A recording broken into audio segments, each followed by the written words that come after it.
How to change appointment book column order. In this video, we will go over how to adjust the employee column order on the appointment book. You can find this area in two places.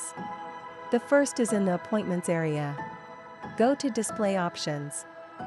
Click on the display option that is active. Click on the Order tab. Drag and drop each employee to change the order they will appear on the appointment book. The person listed at the top will appear in the first column on the left of the schedule, while the person at the bottom will be in the last column to the right. Click Save. Go back to the appointment book. Under System, there is another place where you can adjust column order. Click on Appointment Order. This section allows you to adjust the order just like the first area. We have now finished going over adjusting the appointment order. Thanks for watching.